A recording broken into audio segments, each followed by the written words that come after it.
Page 57, chapitre 4, la blessure karmique quand les phobies sont liées à notre vie antérieure. Pour illustrer ce chapitre, je vais vous raconter 3 histoires qui expliquent comment une vie antérieure peut conditionner les phobies, des peurs irrationnelles sans justification possible dans cette vie. Colette est une femme merveilleuse qui a toujours été phobique de tout. Elle vit dans la peur permanente que quelque chose se passe mal. Elle a peur pour les autres, peur pour elle, et donc c'est un peu compliqué pour avancer dans la vie. À tel point que son mari s'est engagé à l'appeler sur la route lorsqu'il part au travail pour la rassurer qu'il n'y a pas d'accident. Il le fait même rendu au travail. Le soin énergétique que je réalise avec elle s'intitule le chemin de vie. Réaliser celui-ci est légitime puisque toutes ses peurs vécues se sont ancrées dans son corps.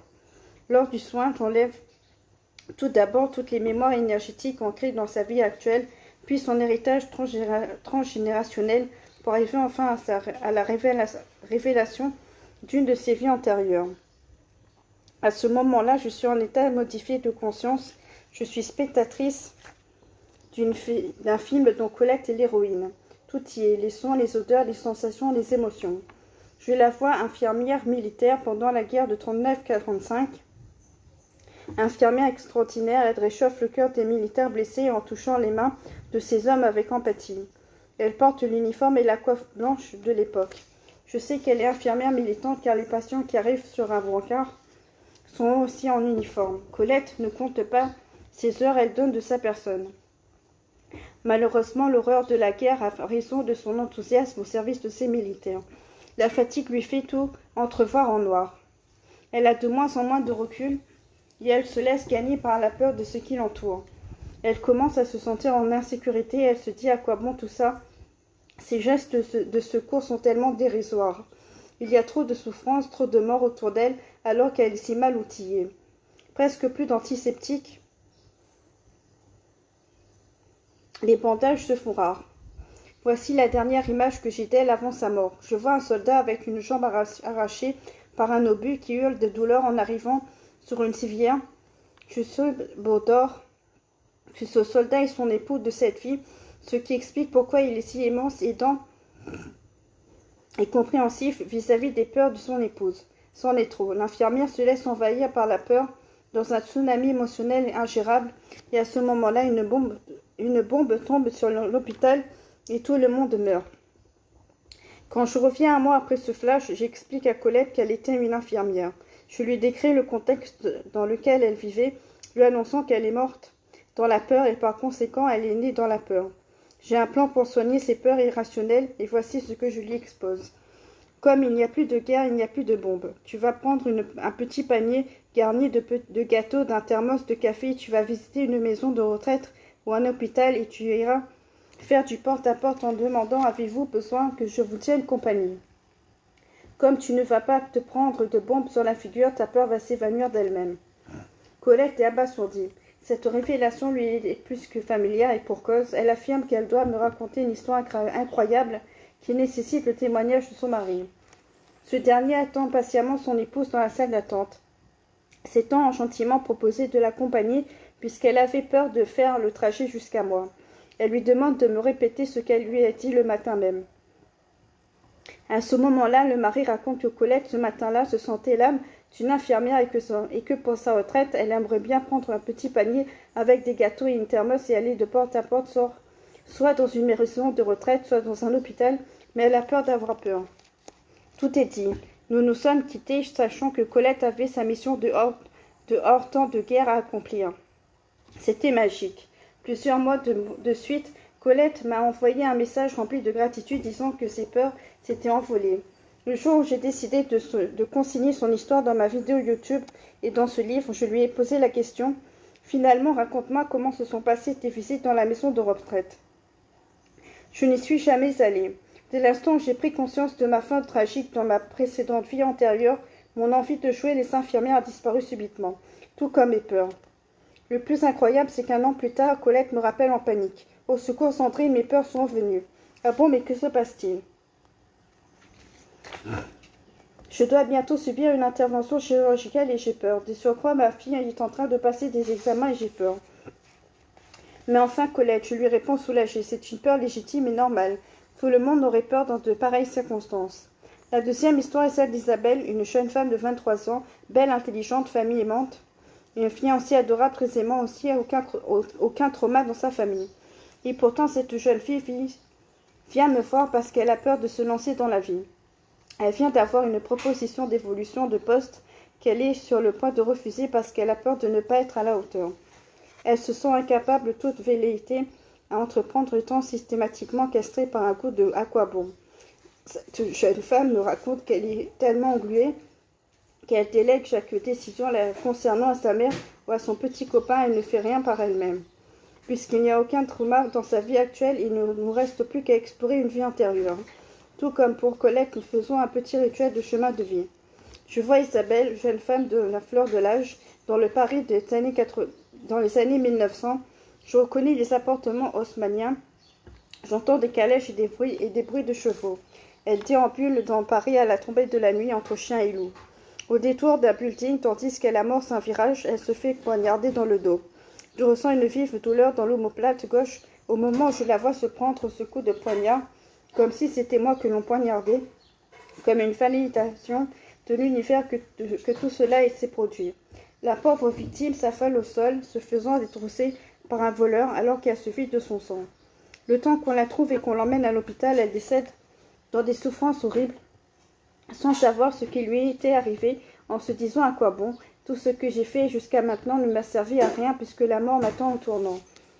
Ces questionnements sont restés imprimés dans sa mémoire énergétique, tel un ADN dont Isabelle a hérité à la naissance, instillant subtilement dans son subconscient la question suivante. À quoi bon se lancer dans la vie puisque je peux mourir à tout moment sans savoir pourquoi?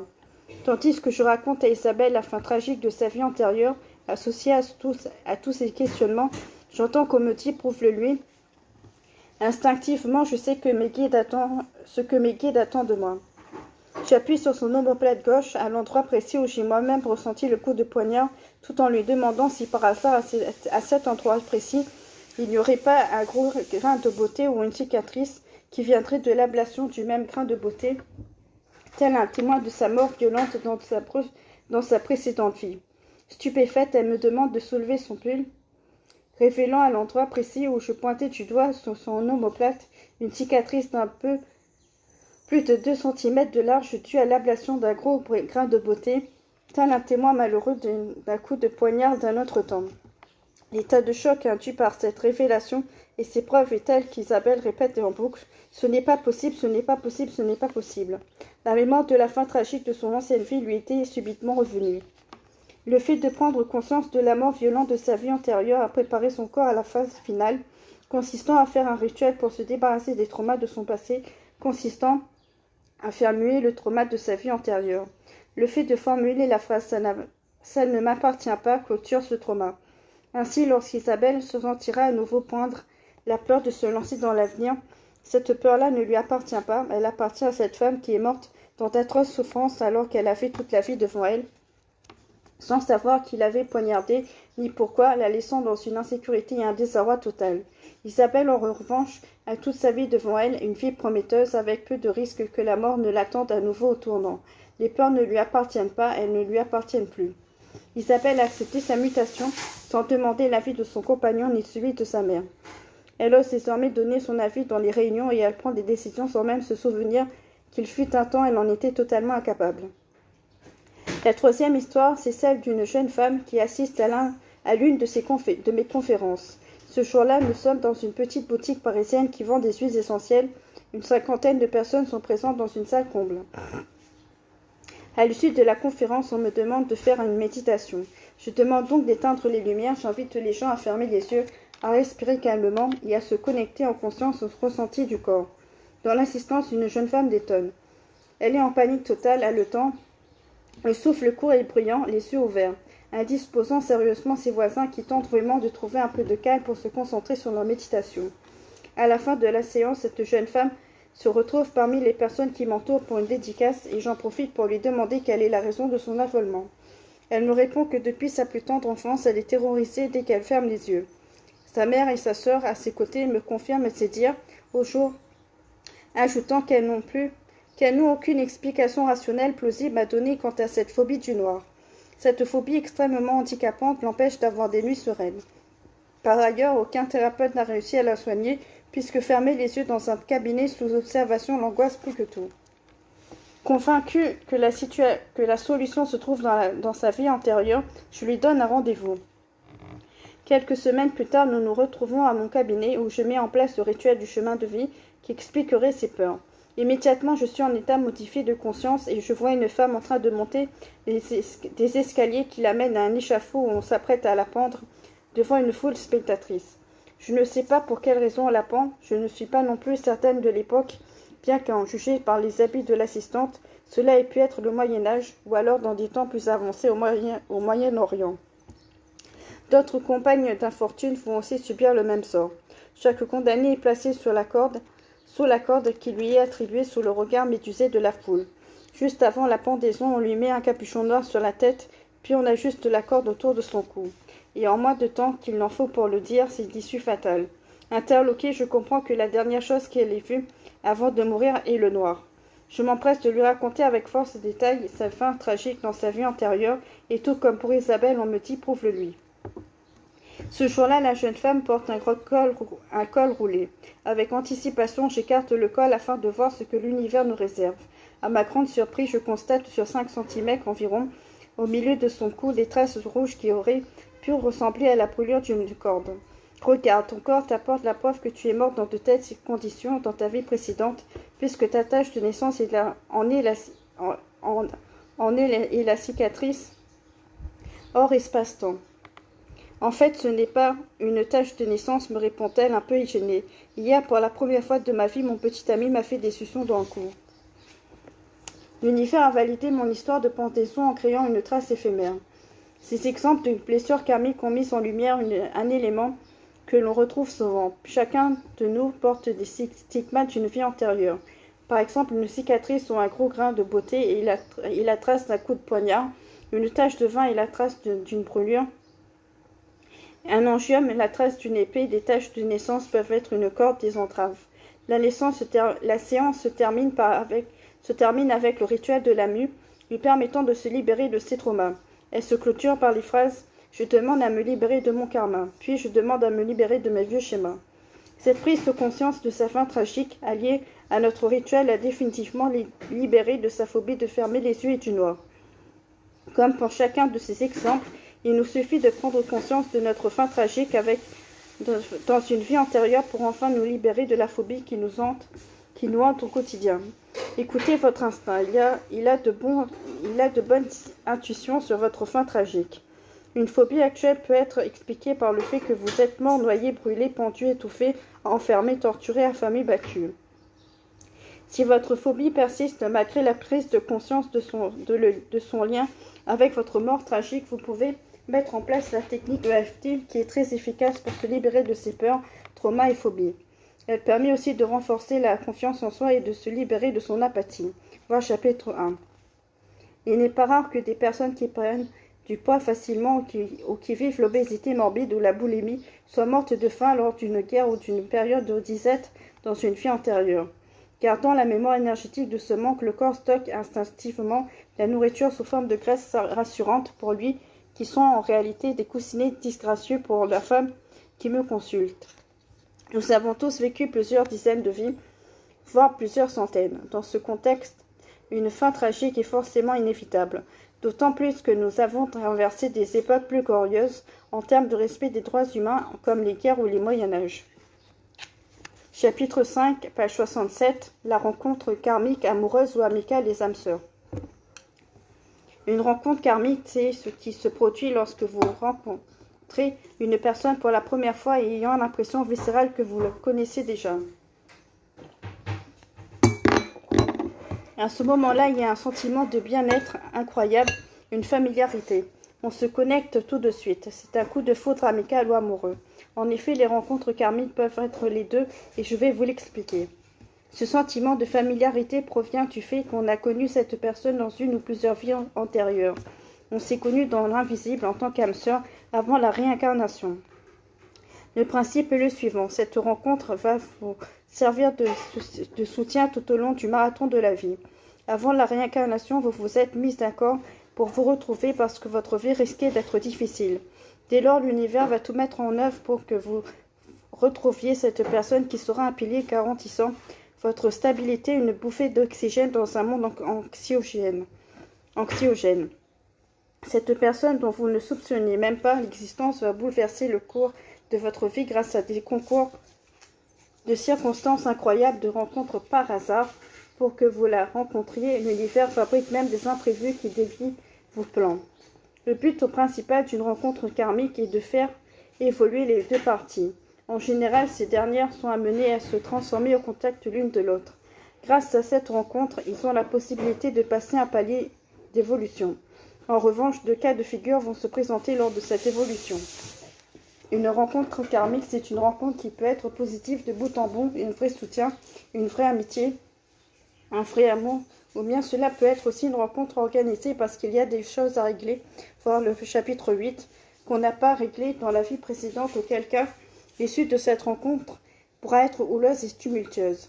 Dans les deux cas, il y a ce même sentiment de familiarité au départ, ce même amour dès le premier regard, mais les choses vont ensuite commencer à se compliquer. C'est le cas du nœud karmique. Si c'est le cas, on va tomber dans des schémas à répétition, des grincements, des choses qui ne vont pas, et c'est à ce moment-là que les complications arrivent.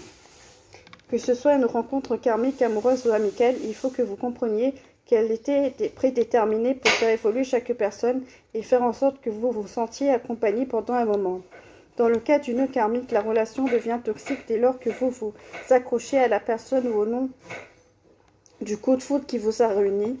En effet, le mental se dit que ce n'est certainement pas un hasard s'il y a eu quelque chose de magique entre vous et que c'est peut-être l'homme ou la femme de votre vie et que vous devez vous accrocher contre vents et marées. C'est une grave erreur. Le but originel était de régler dans la 3D sur Terre ce qui était resté inachevé lors de la précédente vie et non pas de rester ensemble. Malheureusement, le voile de l'oubli ayant effacé ce vœu de vos âmes, laisse libre cours à votre mental qui profite de l'occasion pour fabriquer des peurs et toutes sortes de douleurs liées à cette relation devenue malsaine. En réalité, lorsque vos âmes ont décidé de se retrouver sur Terre, c'est dans le but de faire un bout de chemin ensemble. Parfois, il peut s'agir d'une vie entière. C'est souvent le cas pour une rencontre amicale et rarement pour une rencontre amoureuse. Parfois, c'est difficile d'entendre ça parce qu'il y a un tel ressenti de bonheur au balbutiement de votre rencontre que vous vous dites coûte que coûte, il faut que je fasse tenir les choses. S'il y a un karma à régler entre vous deux, c'est parce que vos vies antérieures se sont soldées par un conflit sans pardon, sans communication. C'est pour cela que la vie vous présente inlassablement cette rencontre. Vous allez vous retrouver dans chaque vie pour vous donner l'occasion de faire évoluer les choses. Il va falloir par exemple que chacun puisse se séparer de manière sereine ou apprendre à communiquer avec bienveillance sans jugement. L'univers adore mettre de la magie dans votre rencontre pour qu'elle soit marquante. Ainsi, vous remarquerez que c'était écrit parce que des petits cailloux blancs parsèment votre vie et celle de votre rencontre karmique, parfois depuis longtemps illuminant le chemin qui vous mène l'un à l'autre. Mon autre livre, L'énergie pour guérir, édition Percy 2016, illustre cette magie de l'univers. J'y raconte la manière surréaliste dont j'ai rencontré mon ex-mari. J'habitais en Alsace et lui en Lorraine lors de notre rencontre et nous avons longtemps habité dans la maison familiale rue d'Alsace-Lorraine. En effet, lorsqu'il est prévu que deux êtres se rencontrent, rien ni personne ne peut l'empêcher. Finalement, mon histoire illustre aussi le fait qu'une rencontre karmique n'est pas forcément pour la vie. Je dis ex-mari parce que j'ai fait de beaux enfants avec lui, j'ai fait un bout de chemin avec lui et quand je suis devenue guérisseuse, nos vies qui étaient bien parallèles ont commencé à se séparer. Je profite d'un petit aparté pour évoquer le sujet de la spiritualité dans les couples, car j'ai été témoin de ce phénomène lors de rencontres dans le cadre de mon métier de thérapeute. L'éveil spirituel d'un membre de la famille n'est pas forcément suivi par son entourage. Beaucoup de spiritualité décrivent l'évolution de l'âme, l'ouverture d'esprit comme une spirale ou plus précisément un cône dont la pointe est tournée vers le bas. Plus l'ouverture conscience s'accroît, plus le cône s'élargit. Il est communément admis que l'évolution de notre vie se fait en cycle, celui des saisons, celui des années qui passent. C'est d'ailleurs une loi universelle, la loi des cycles. Ce cycle est symbolisé par un rond. En réalité, il existe non pas en rond, mais en spirale. En effet, le rond est la forme 2D aplatie, tandis que la spirale est la forme de la 3D tridimensionnelle, dimension dans laquelle nous vivons. Si vous regardez un cône vu d'en haut, vous aurez le sentiment de voir un rond, d'où l'illusion que notre vie fonctionne par cycles répétitifs, alors qu'en réalité ce sont des cycles évolutifs. Donc au fil de votre vie et de votre éveil, vous tournez en spirale de plus en plus large, de plus en plus haut. Plus la conscience élargit, plus votre niveau des vibratoires s'élève, plus vous montez vite et haut. À ce moment-là, cette ouverture peut avoir deux types d'effets sur vos proches. Dans un premier cas, ils seront emportés par la force d'aspiration de votre spirale, à l'instar d'une tornade charriant dans son sillage tout un tas de dégâts et de débris. Attirés dans cette spirale, ils vont évoluer spirituellement sans rien faire. Ils ne vont pas forcément lire des livres ni se renseigner sur la spiritualité, mais votre état d'être, votre exemple, votre rayonnement les feront évoluer à votre contact. C'est d'ailleurs le conte Sophie Changer pour changer le monde. Page 52. Et c'est fantastique si votre rencontre karmique change avec vous. Dans le deuxième cas, c'est la force centrifuge de la spirale éjectera certains de vos proches. Vos vieux potes de collège vont s'attendre à ce que vous agissiez comme avant et seront heurtés par votre évolution et votre refus de répondre au bon vieux schéma. Votre conjoint, quant à lui, observera avec agacement votre méditation ou émettra des commentaires acerbes sur votre soudaine envie de faire du yoga, critiquera vos lectures, vos nouveaux amis, vous accusant même d'être manipulé par une secte pour les cas les plus extrêmes. Les conflits surgissent alors car conjoints ou amis qui répondent à ce profil chercheront à vous contrôler ou à vous modeler selon leur propre vision de la vie. Votre refus de vous y conformer donnera inévitablement le glas de votre amitié ou de votre amour. Je n'ai pas échappé à ce schéma. Quand je suis devenue guérisseuse, ma foi s'est affirmée et j'ai élevé mes vibrations. Vu de l'extérieur, j'ai développé un côté très mystique. Mon ex-mari n'a pas suivi du tout et ne m'a pas reconnue, m'a trouvée trop différente, perchée, et nos chemins se sont séparés inexorablement. J'ai la chance de rencontrer beaucoup de personnes éveillées dans le cadre de mon métier, et beaucoup d'entre elles me racontent que leur ex-conjoint était une rencontre karmique qui a choisi de ne pas suivre le mouvement. Page 73, chapitre 6, les schémas à répétition. La folie, c'est faire la même chose encore et encore en espérant un résultat différent. Albert Einstein. S'entêter à répéter le même schéma encore et encore en s'escomptant un résultat différent à chaque fois, n'est-ce pas un comportement un peu fou? Pour l'instant, vous utilisez inlassablement le même disque rayé parce que votre mental connaît uniquement cette stratégie. D'un côté, reproduire ces schémas à répétition vous sécurise puisque c'est la seule façon que vous connaissiez. D'un autre côté, cela vous maintient dans une angoisse totale puisque la réaction des autres face à ces répétitions ne vous convient pas. Mais malgré tout, vous continuez de répéter le schéma en espérant que les autres vont enfin comprendre et que tout changera comme par magie autour de vous.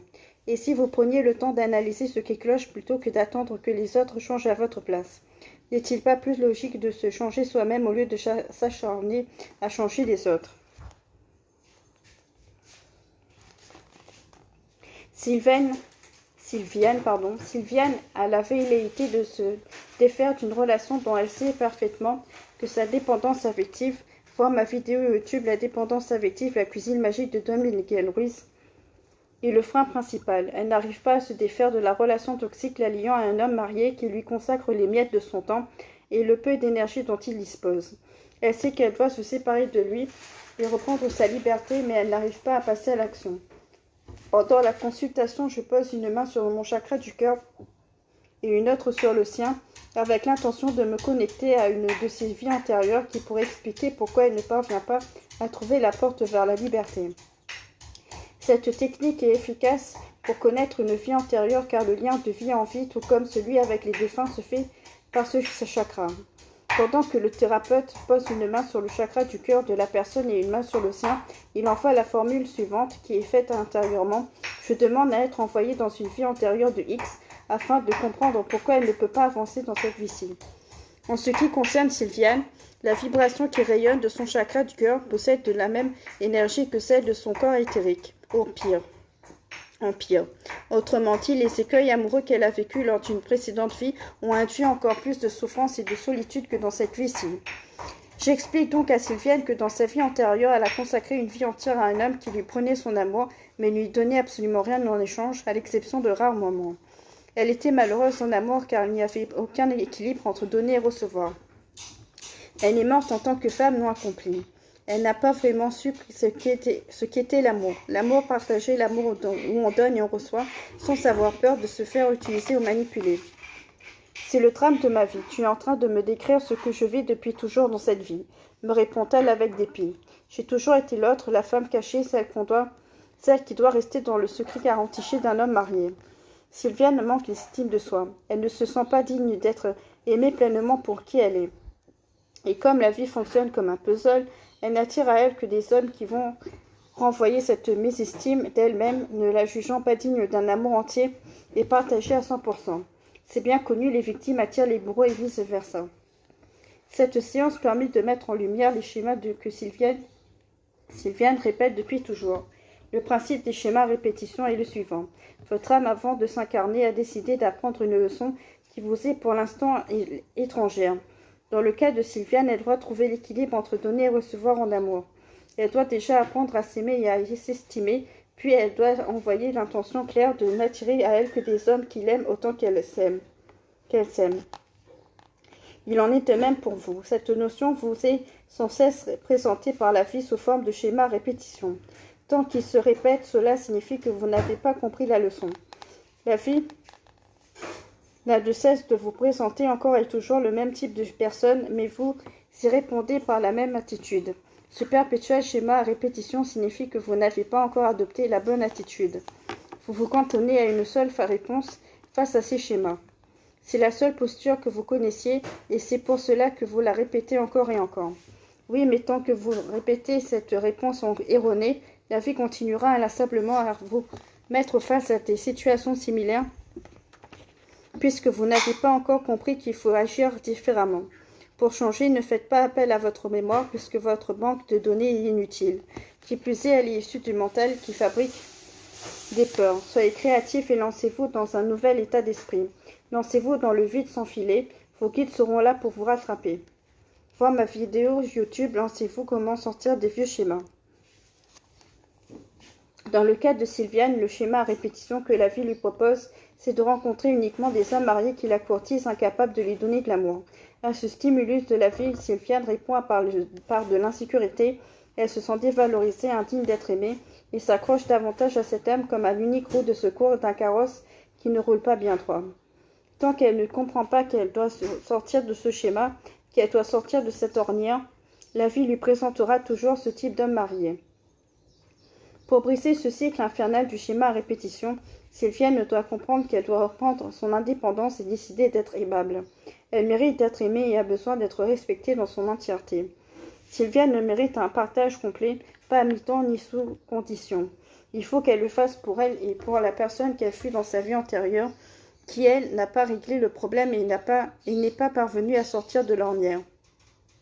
Pour terminer la séance et la libérer de ces vieux schémas, nous faisons le rituel de la mue. Lors des schémas à répétition, le thérapeute ne libère pas grand-chose, si ce n'est délester la personne de la peur de ne pas y arriver à se lancer pour changer. Pourquoi ne fait-il pas plus que cela? Parce que chacun doit accomplir son karma seul. Chacun fait ses propres choix de vie et assume les conséquences en vertu de la loi du libre arbitre. Ce serait trop simple si un thérapeute pouvait inverser un vieux schéma d'un claquement de doigts sans que la personne concernée fournisse un travail personnel. Les schémas à répétition disparaissent à une seule condition, que l'âme puisse enfin accomplir la mission qu'elle s'était fixée avant l'incarnation. Elle doit apprendre la leçon à la durée, en sortant de sa zone de confort et en tentant une attitude qu'elle n'a jamais adoptée jusqu'à présent. Une attitude juste, responsable et respectueuse de qui elle est, tout en respectant ses interlocuteurs. À ce moment-là, Sylviane prend conscience qu'elle n'a pas le choix. Elle doit décider maintenant qu'énergétiquement, c'est fini. Jusqu'à présent, elle passait d'une relation à une autre comme d'une béquille à une autre. Un homme marié ne veut plus de moi, alors je rencontre un autre. Je me rends compte que cet autre me fait souffrir, alors j'en choisis encore un autre. Non, ce schéma est définitivement révolu. La première étape pour sortir de cette ornière est la dépollution. Quel que soit le schéma de la répétition qui se présente à vous, vous devez commencer par vous désintoxiquer comme on le ferait pour une drogue. Cela va être difficile, mais c'est nécessaire. Dans le cas de Sylviane, je lui conseille de mettre en place une pause de 9 mois, chiffre symbolique de la gestation et délai nécessaire pour renaître à soi-même. Pendant cette période, elle a pour instruction de ne surtout pas chercher à rencontrer qui que ce soit. Elle doit apprendre à être indépendante émotionnellement parlant. Cette étape lui permettra d'éprouver Agapé, l'amour universel, l'amour inconditionnel.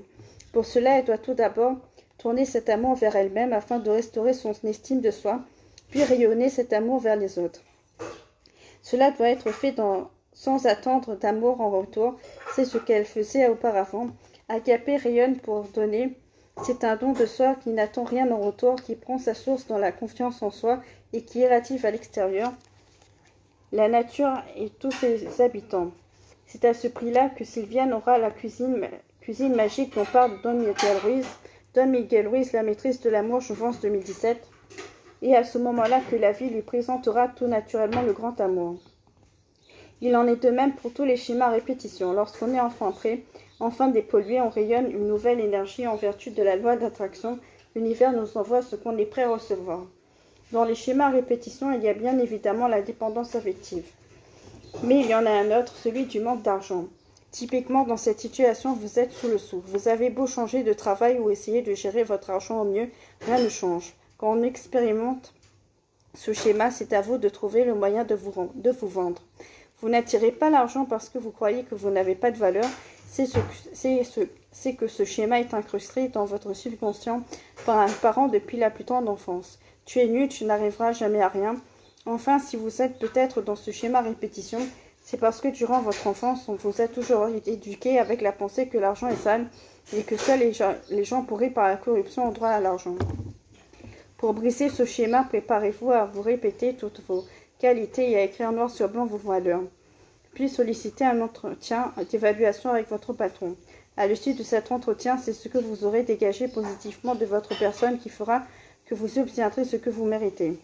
Je suis moi-même tombée dans ce schéma au tout début de l'exercice de mon métier de guérisseuse. Comme je n'avais pas confiance en moi ni en mes capacités, je n'avais pas conscience de ma valeur. En d'autres termes, je donnais peu cher de ma peau. Ma croyance qui me limitait était entretenue par deux autres facteurs connus. La croyance collective qui veut qu'autrefois dans les campagnes, il n'était pas question d'argent lors d'un soin de guérison. Tout au plus, le troquait-on comme une poule contre une poule ou un gâteau. Pendant les siècles, les guérisseurs faisaient le vœu de guérison en même temps que celui de pauvreté, voire de déni de soi. Si la personne n'a pas conscience qu'elle honore un ancien vœu, elle attire à elle des blocages. Voir le chapitre 7. D'ailleurs, les personnes qui me consultaient pouvaient me rétribuer ce qu'elle estimait être juste. Je m'étais cachée derrière une attitude soi-disant noble et altruiste, en oubliant la responsabilité de ma valeur. Je me disais que les autres sauraient bien évaluer ce que je vaux, puisque j'en étais incapable. Grave erreur de pensée. Sans le savoir, j'envoyais aux autres le message suivant: je n'ai pas de valeur. C'est pourquoi ceux et celles qui me consultaient me rémunéraient des miettes. Je me suis vraiment rendu compte de ce schéma à répétition le jour où un cadre supérieur, avec une voiture rutilante, garée devant chez moi, m'a donné 4 €. C'est à ce moment-là que j'ai compris que le problème ne venait pas de la personne qui me consultait, mais de moi. J'avais la peur d'affirmer ma valeur.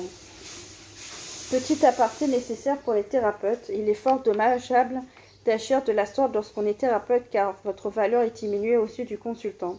Il se dit elle ne me demande pas de la payer donc elle ne vaut rien et ses soins seront inefficaces. C'est terrible car une telle attitude met en place l'effet nocebo. Le nocebo est l'inverse du placebo. Ce dernier se produit lorsqu'une personne à qui on donne une pilule qui ne contient aucun effet thérapeutique guérit parce qu'elle est convaincue que la pilule est efficace. À l'inverse, l'effet nocebo se produit lorsqu'une personne ne guérit pas parce qu'elle est convaincue que le traitement qu'on lui inflige est inefficace ou parce que son thérapeute est un incompétent.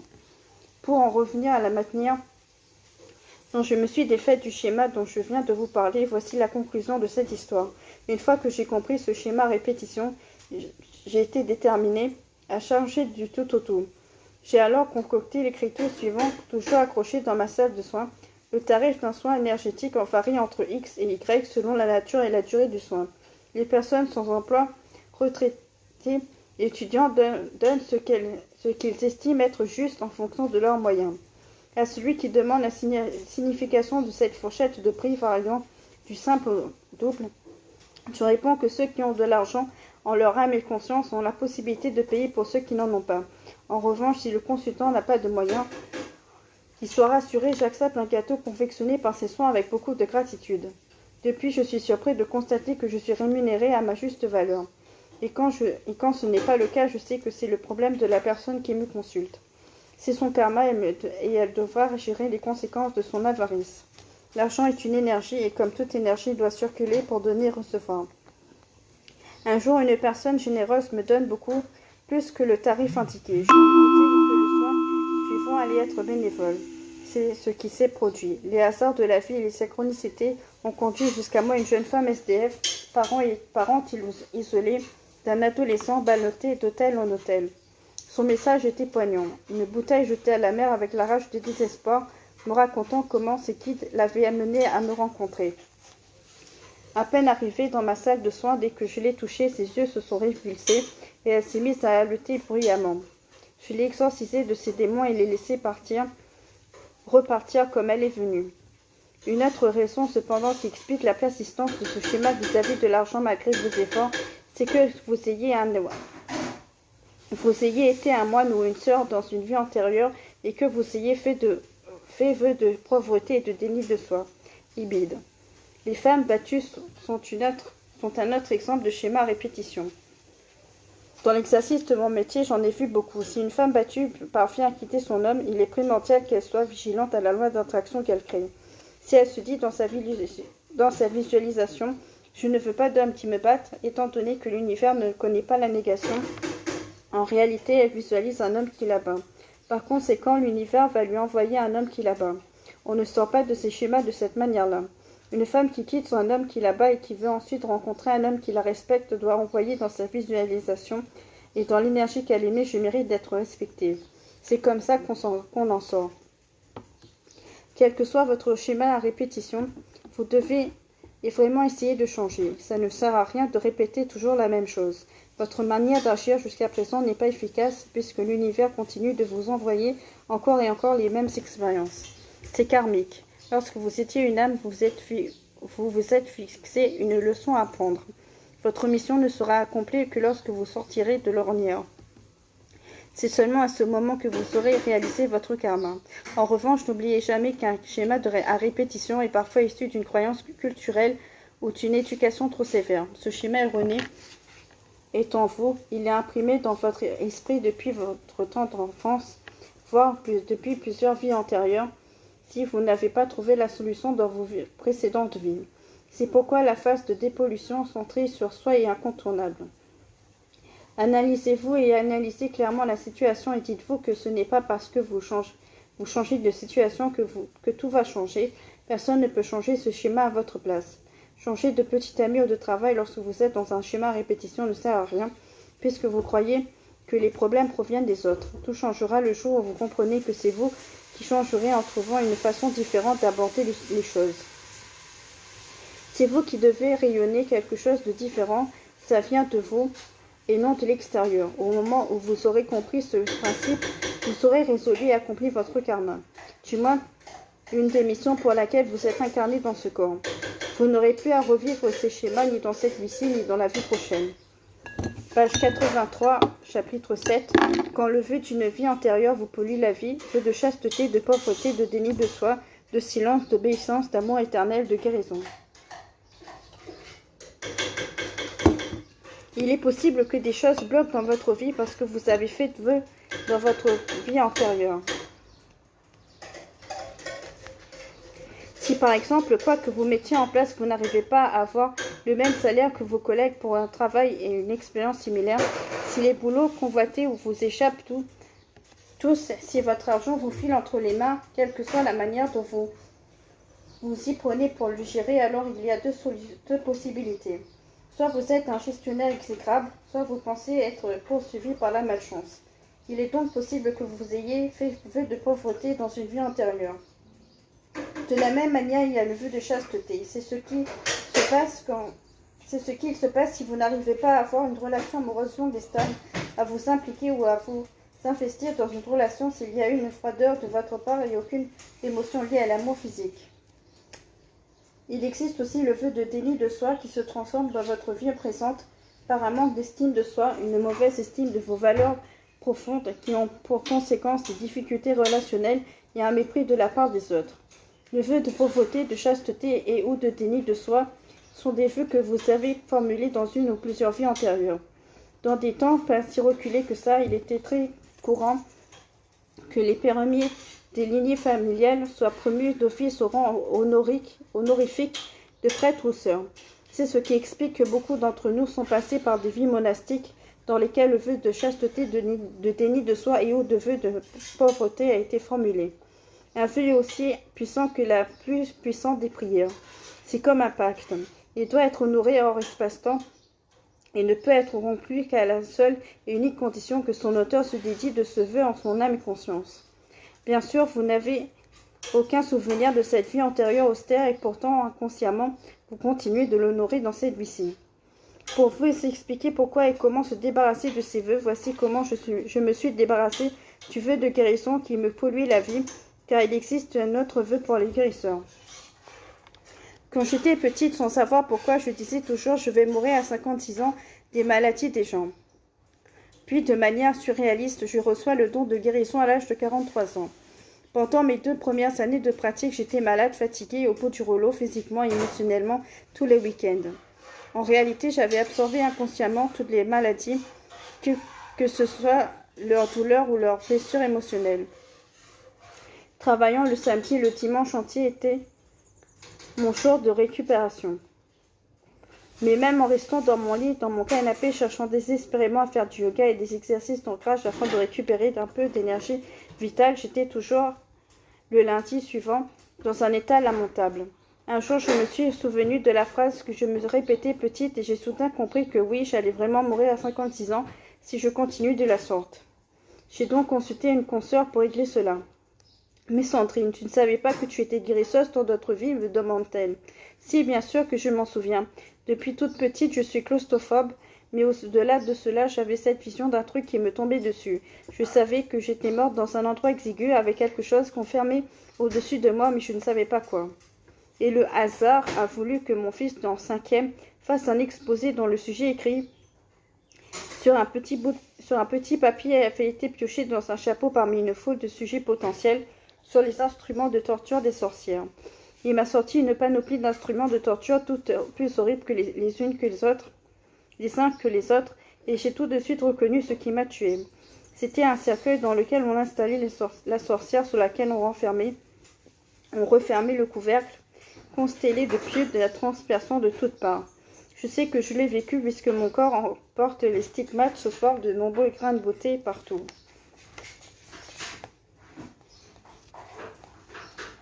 Ces bourreaux souhaitant exterminer les sorcières à qui ils prêtaient les dons surnaturels n'étaient pas certains de l'efficacité des pieux.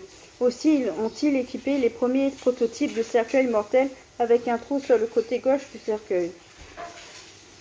On enfonçait un long pieu par ce trou afin de transpercer le cœur pour être certain de les faire passer de vie à trépas. C'est ce prototype que j'ai expérimenté. Il est devenu par la suite la Vierge de fer. Eh bien, je suis née avec un gros grain de beauté de 2 cm de large sous le bras gauche que je me suis fait enlever à mon adolescence. Maintenant, j'ai une cicatrice qui pourrait ressembler au coup de pieu. Donc, pour revenir à ta question, la réponse est oui, je sais que j'étais guérisseuse. Je l'ai visiblement été au Moyen-Âge car je sais aussi que je suis morte brûlée. En effet, de ma plus tendre enfance jusqu'à environ l'âge de 7 ans, je me souviens avoir appelé mon père tous les soirs, paniqué, hurlant au secours, ça sent le brûler, et visualisant ma peau qui se noircissait et se flétrissait sous l'effet des flammes. Elle me dit, donc tu te souviens que tu as été guérisseuse à 2 reprises. Mais sais-tu qu'à l'époque, pour être guérisseur, il fallait faire vœu de prendre les maladies des gens, c'est le vœu de guérison. Non, je n'en ai aucun souvenir. Souhaites-tu continuer à honorer ce vœu? Bien sûr que non, au contraire, je souhaite le rompre. Enfin, j'ai rompu mon vœu de guérison grâce au rituel de la mue, voir page 25, le rituel chamanique de la mue. Lorsque vous pratiquez ce rituel, sachez qu'il y a une phase magique Phrase magique à retenir, ça ne m'appartient pas. Le mental est habitué à répéter vos vieilles angoisses. Même si vous avez travaillé à enlever la mémoire physique de vos peurs, il est possible qu'il persiste à reproduire ces schémas. Dès lors qu'elle va montrer le bout de son nez, brandissez la phrase magique « ça ne m'appartient pas ». Par exemple, en ce qui me concerne, depuis que je me suis libérée de mon feu de guérison, les maladies des personnes continuent de me traverser. Elles se dématérialisent chez le consultant, se rematérialisent en moi dès que je pose la main sur lui. Ils ressortent par ma bouche sous forme de bâillements, de rôles, de crachats ou même de vomi. Il m'arrive parfois de vomir pendant un quart d'heure lorsque j'ai face à moi une personne avec un cancer en phase 4. Il fut un temps, ces mauvaises énergies continuaient de tourner en moi, m'affublissaient davantage chaque jour. Depuis que je dis la phrase magique « ça ne m'appartient pas », les maladies continuent de me traverser, mais elles n'ont plus l'autorisation de s'installer en moi. Elles repartent instantanément dans l'univers où elles sont transmutées en bonnes énergies. Je suis nettement moins impactée qu'autrefois. Le karma et les difficultés à trouver l'amour. Les difficultés à rencontrer le vrai amour peuvent s'expliquer par vos expériences de vie, par l'héritage transgénérationnel ou par le fait que vous avez formulé un vœu de chasteté lorsque vous étiez moine ou sœur dans une vie antérieure.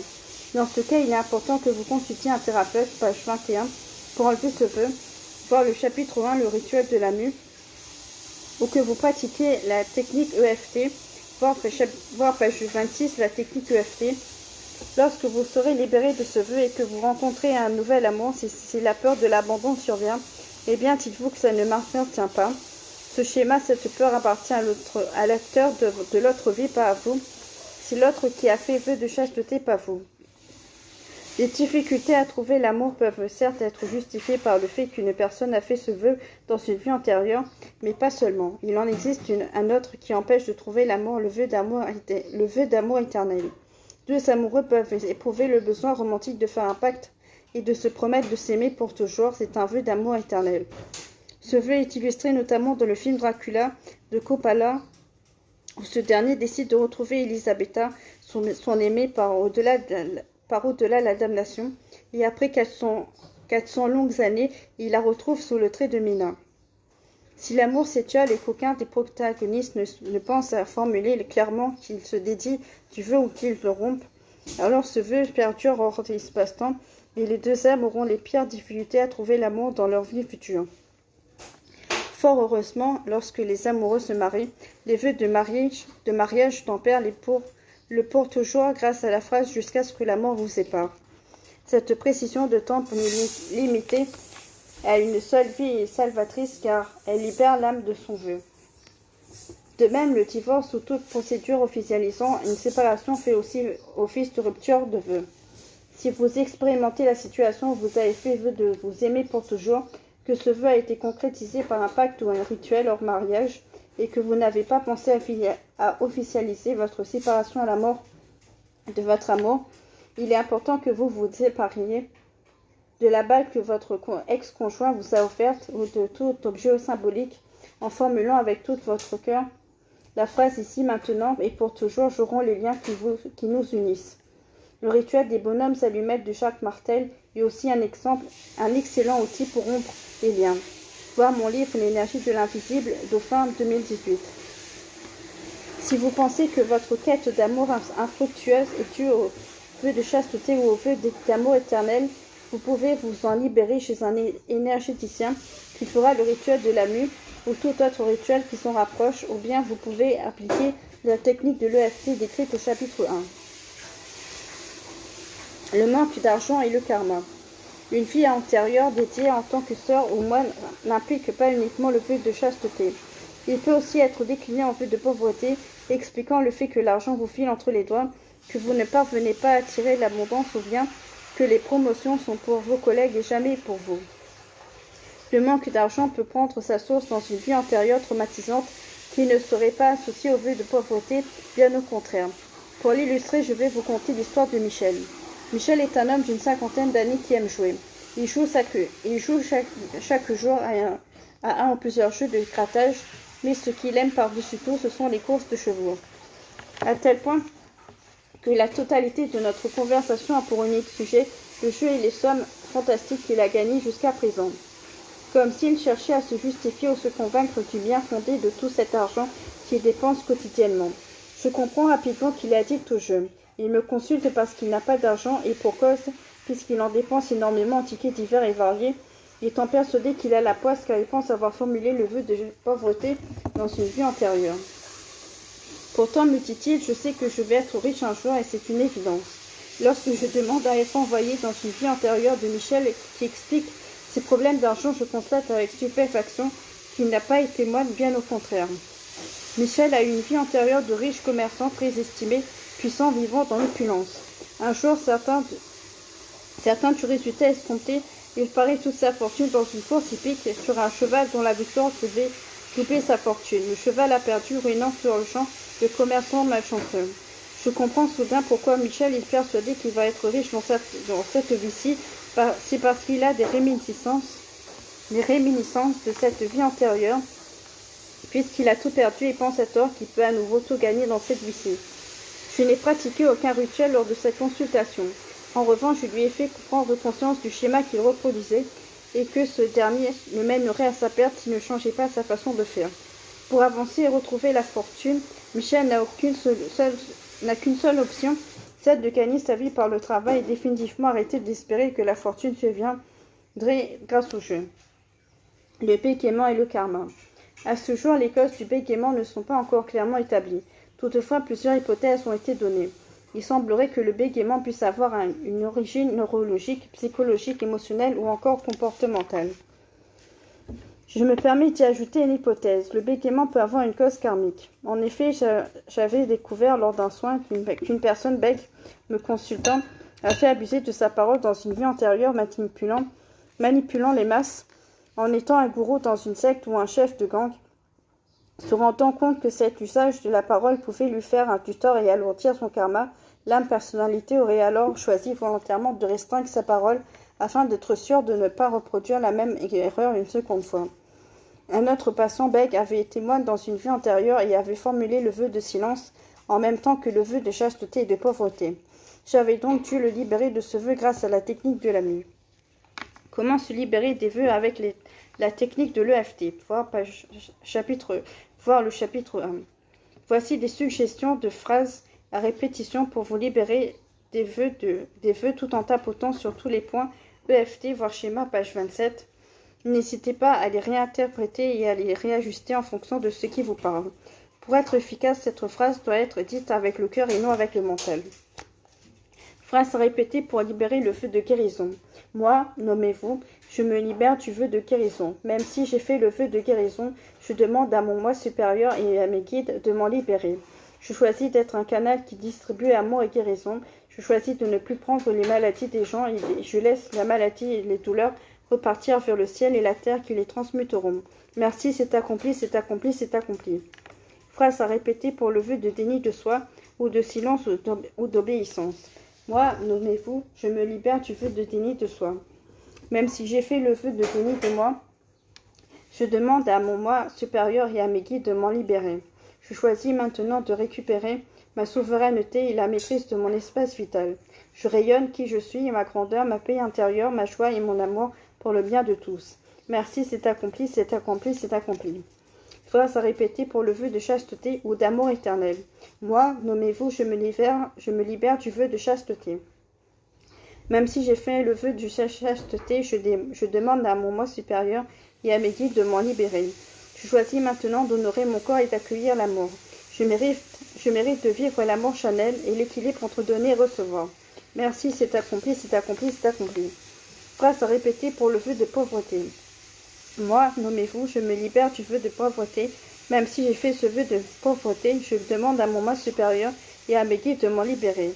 J'accueille ici maintenant l'abondance financière et la prospérité. Je mérite ce qu'il y a de meilleur pour moi, pour le bien de tous. Merci, c'est accompli, c'est accompli, c'est accompli. Page 93, chapitre 8, les nœuds karmiques ou quand une situation d'une vie antérieure n'est pas réglée.